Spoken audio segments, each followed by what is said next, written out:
Grabbing the flashlight from my glove box, I sneak around the side of the Preservation Society to the wall of box hedges sealing off the back. I dive through the hedges, the prickly branches scratching the hell out of my arms. As I make my way across the lawn to the French doors lining the back of the main house, I can't help thinking about the last time we were here as a family, 4th of July picnic, the summer before Dad's death. I don't even have to close my eyes to see it, to smell it. The honeysuckle, the fresh-cut grass, and gunpowder from the cannon they kept shooting off. Noodle standing on Dad's toes as he twirls her around to the music, Mom's playing bunco with her friends from church, and Jess. Well, Jess still looks normal. And there I am, throwing the damn football, watching Tyler steal Ollie right from under my nose. I wish I could go back in time. I'd do everything so different. As I jiggle the door handle, trying to force it open, I realize the magnitude of what I'm about to do. I'm about to cross a very big line. If I'm caught breaking in here, I could go to jail. I wouldn't be able to finish the harvest, and Noodle certainly wouldn't be going to that private school. But if there's something here, if they have a secret room like Dad said, I could blow the lid off this place. Clear his name. Taking off my cap, I drag my hand through my hair. This is crazy, I whisper. I turn to go back the way I came, but I can't do it. I can't walk away from this. Yeah, Dad acted crazy at the end, but he was a reasonable man. A fair man.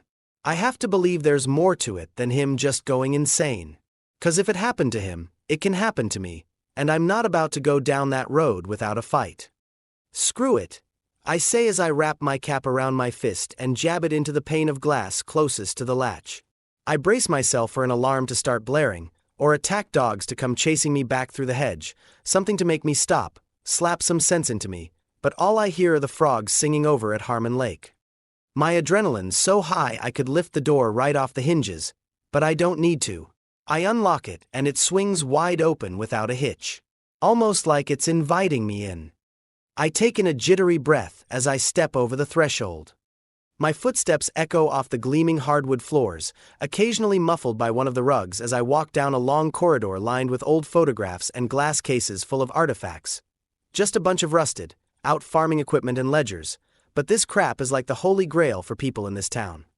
It didn't used to be this fancy, but ever since Mrs. Neely took over the decorating committee you'd think this was the White House, not the former town hall for a bunch of roughneck immigrants. The front rooms are immaculate. So much so I'm afraid to touch anything. Can't imagine there being a secret room up here. I decide to head downstairs, where the jail used to be.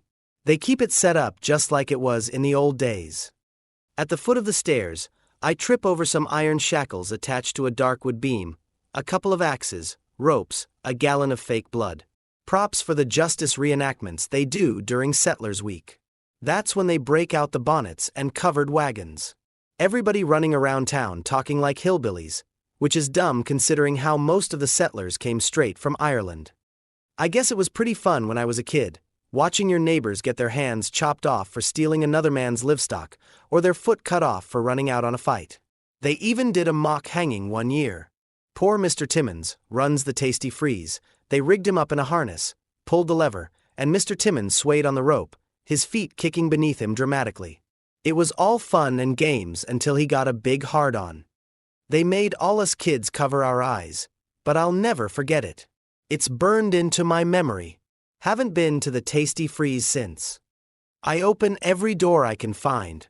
Most of the rooms are full of extra plates, folding tables, linens. There's a whole room just for Christmas decorations. Nothing looks out of place, unless you count the way Mary and Joseph are stacked up on top of each other in the 69 position. But there's a strange smell, similar to what I experienced at the breeding barn, like rotting meat and herbs. When I reach the end of the hall, the smell intensifies. My heart picks up speed, that same sick feeling washes over me, but I can't figure out where it's coming from. Running my hands over the paneled wall, I remember they just had the annual steak dinner. Maybe they aged the meat down here. Or maybe it's all in my head. I've heard of people smelling weird stuff right before they're about to have a stroke or an aneurysm. I shake it off and step into the cell, walking the perimeter, knocking on the floors with the heel of my boot, listening for a loose plank, but there's nothing here. Just like Sheriff said. What are you doing, Tate? I whisper as I sink down on the cot wedged against the iron bars. The creak of the ancient springs sends icy chills across my skin. This is crazy, even for you. Just when I'm thinking of cutting my losses, I hear a car door slam shut. Jumping up on the cot, I peer through the small barred window. Greg Tilford's out front talking to Ian Neely. Greg came back from Afghanistan even more of an asshole than he was before. Wound tighter than a cuckoo clock. After Neely donated the new computer system to the town, Tilford magically became a deputy. He was the first officer on the scene when my dad died. Threw up everywhere. I don't know if it's because I saw him lose it, or the fact that he's Ian Neely's cousin, but he's had it out for me ever since. Looks like the two of them are arguing about something. I can make a run for it out the back, through the hedge, into the woods, but my truck's parked right out front. I'm such a dumbass. Of course they have some kind of high-tech alarm system here. What did I think would happen? I'd just break into the Preservation Society and no one would figure it out? In a town this small, you can't take a shit without everyone knowing your business. Mr. Neely's walking up the brick pathway toward the front door. Panicking, I scramble up the stairs and rush toward the back of the house. Clay! Mr. Neely calls out as he shuts the door behind him. I stop in my tracks. I'm breathing so hard. I feel like a trapped animal. In my office, he says calmly as he disappears into one of the main rooms off the foyer, turning on a lamp. No doubt Neely just wants to give me an "I told you so" lecture before Deputy Tilford hauls my ass off to jail. As I trudge down the hall to his office, I feel ashamed. Not because I got caught, but because I was wrong. Sheriff tried to warn me, but I wouldn't listen. I step into the main office, a richly appointed room with taxidermy and football memorabilia glaring down at me from every direction. He sits behind the desk, motioning for me to take a seat in one of the big, uncomfortable leather chairs opposite his desk. I remember sitting in this exact spot right after my dad died. I can't believe it's only been a year. Feels like a lifetime. I'm curious. He twists the state championship ring around his finger, making the ruby flash in the light of his desk lamp. Why'd you break in? I keep my mouth shut. I've seen enough TV shows to know I'm not supposed to say anything until I have a lawyer. Where the hell am I going to find a lawyer? The reason I ask is because you've had the key to the kingdom all along. The key. I want to knock that smug look off his face. Look, if you're going to have me arrested, just do it. Save me the sanctimonious speech. His face softens as he holds out his hand. Your car keys, it's your dad's old set, right? Tentatively, I dig the keys out of my pocket and place them in his hand. The brass one. He singles it out and slides the set back to me. That's the key to the front door. I feel like even more of an idiot, if that's possible.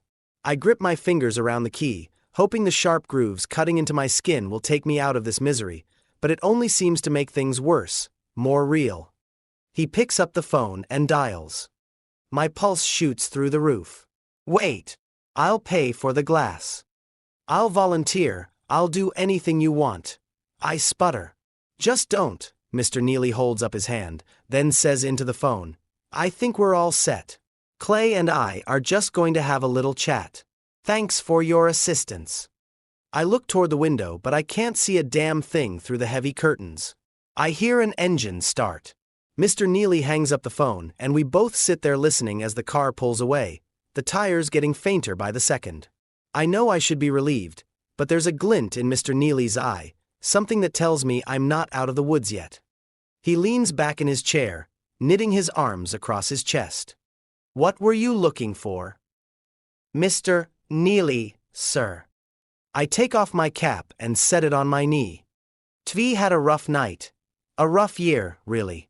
I thought I saw something out at your ranch tonight. Something sick.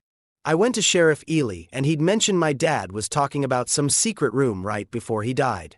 I know I'm probably losing it, just like he did, but I had to find out for myself. There's nothing here. I know that now. A secret room, huh? The left corner of his mouth curls up. Would you like to see it? My stomach drops. Mr. Neely rises out of his chair, pressing on the dark wood panels behind his desk. A tall, slender door pops open. It blends into the grooves so well, you'd never even know it was there. No one's been trying to keep you out, son. We've been trying to bring you in, he says before stepping inside. I push myself into a standing position, but it feels like my blood's been replaced with concrete. I take a deep breath, trying to prepare myself for what I'm about to see. Mr. Neely flicks on the overhead lights. And it's just a room. I step inside to find an old jukebox from the 50s, a couple of poker tables, some cowboy prints decorating the walls, and a sprawling bar.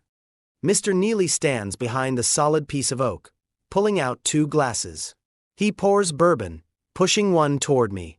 I look at it, wondering if it might be poisoned, but Mr. Neely sucks it back without a second thought. Back in the dry years, this place came in handy. Now it's just good for hiding from our wives. He chuckles to himself. Your dad and I had some good times in this room.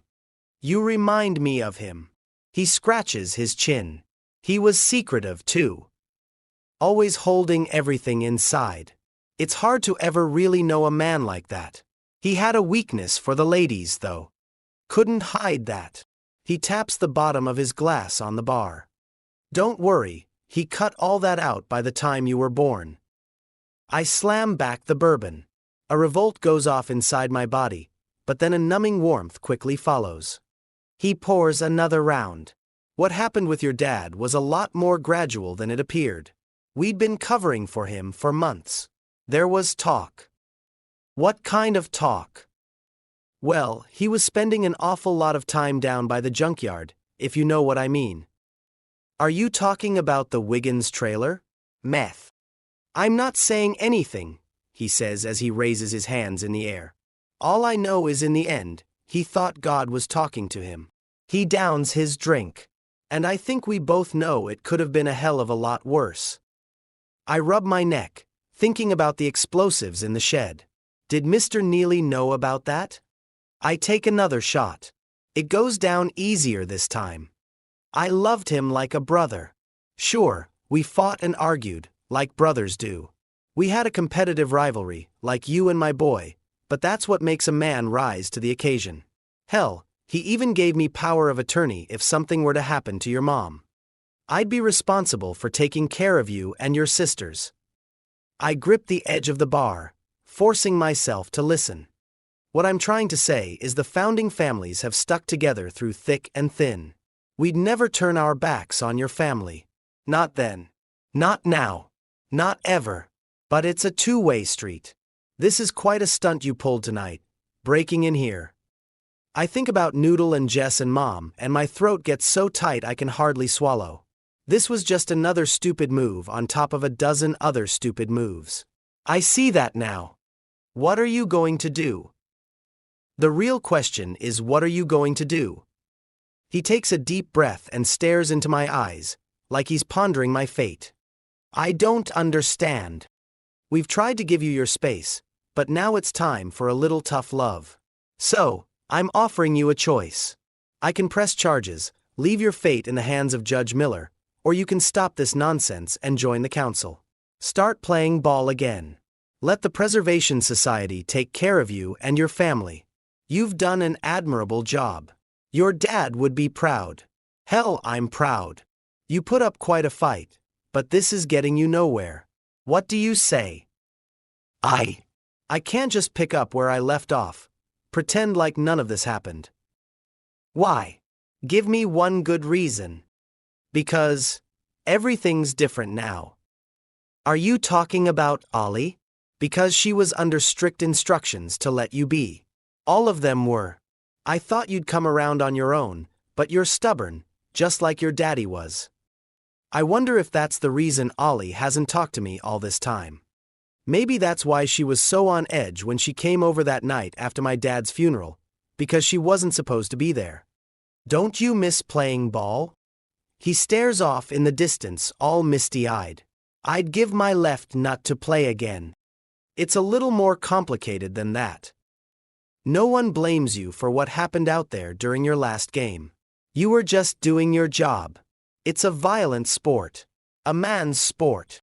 I watch him twisting his ring and I can't help wondering if this is all about getting me to play. Bringing home the W's for Midland. I think about trying to explain myself, but someone like Ian Neely would never understand what I went through. For 12 straight hours not knowing if I killed that kid or if he'd ever wake up from his coma.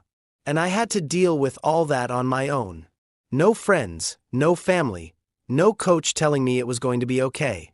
Having to bury my dad and come to terms with being the man of the family. Giving up football. Giving up my dreams. Giving up college. Giving up Ollie. And the fact is, I'm a different person now. I just don't think I belong here anymore. You belong here more than anyone I can think of, son. I wish he'd stop calling me that. Son. Like it or not, you're a pillar of this community. The Preservation Society needs you. The town needs you. Stop fighting so hard. Look where that's gotten you. He pours another shot, but I don't take it. My sweaty palm print clings to the thick glass long after I pull away. I'll make you a deal. He throws another one back. You come to the Harvest Festival on Saturday night, bring your family, stand on the council, rejoin the team, and I won't mention this to anyone. It'll be our little secret. He's starting to slur his words. This could get real ugly real fast. I'll think about it. I stand, thinking he's going to tell me to sit back down, demand an answer, but he lets me go. For now. Oh, and Clay, he calls after me. You know why Ali's hanging around my son, don't you? You know why he's quarterback now? Because he took it from you. I'm offering you an opportunity to take it back. All of it.